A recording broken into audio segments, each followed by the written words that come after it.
Hello everyone, welcome to the fourth video of my Lua tutorial series. Today we're going to be going over if statements, otherwise known as conditions. So right now I have set up a basic local variable called canEnter, and it has the value of true. So to set up an if statement, typically how it goes is you have if, and then your condition, and then whatever you want to do, and then end. So in here, our condition, this is not how you're going to type out your code. You're going to actually replace a condition with whatever you want to basically check for. In our case, we want to check to see if this person can enter. And if they can enter, then we're going to let them know, hey, you can enter. So how we do that is we're going to say if can enter equals true. So this is basically going to execute. It's going to say if can enter is equal to true, then we're going to execute this code. So we're going to say print, hey, you can enter. So if I go ahead and save this, run it, you can say, hey, you can enter. I go ahead and set this to false now, you're going to see nothing happens. So that's great and all, but we want to actually let them know if they can't enter. We want to specifically specify that in our console. So what we're going to do is there's two ways we can go about doing this. We can say else if can enter is equal to false, then we can say print, hey, you can't enter. So go ahead and save this. Now you can see it says, hey, you can't enter. Another alternative way to write this is we could say, instead of saying else if, which is basically checking another condition, we could just have a fallback that is simply else.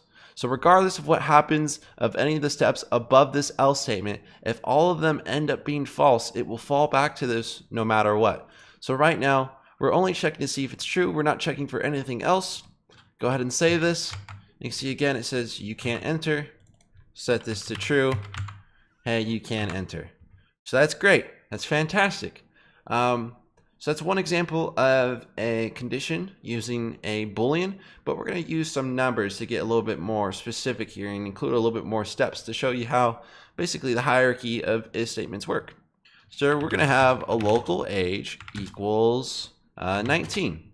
Then what we're going to do is we're going to have an if statement that says if age equals 19, then else if age equals 18, then else if age is, let's say, greater than 18, then, and then end.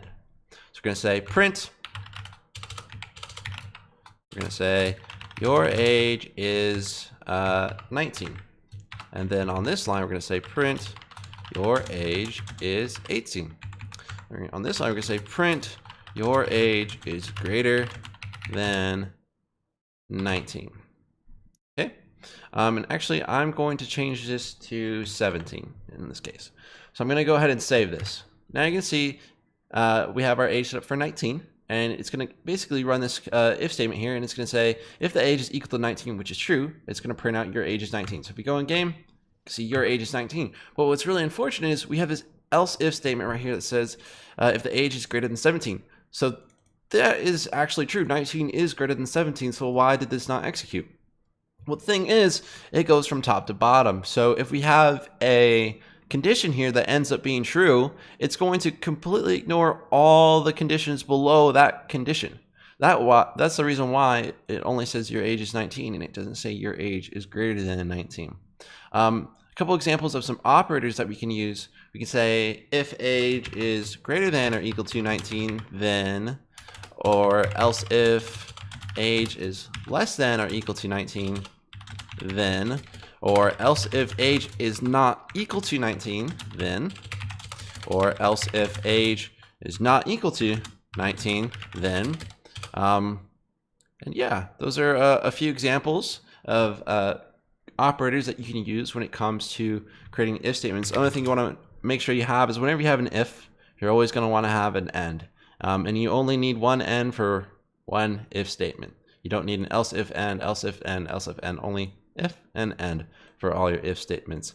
So that's a quick introduction to basic if statements. We're going to take everything that we apply in these basic lessons and then slowly apply them to much more bigger add-ons. So I have a lot of things planned.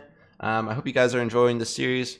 As always, if you have any questions, please comment below. It could be anything. I will try my best to help you. And if you guys have any suggestions for anything that you want to see add-on wise, because I am going to show you step by step on how to make certain add-ons, please feel free to comment down below.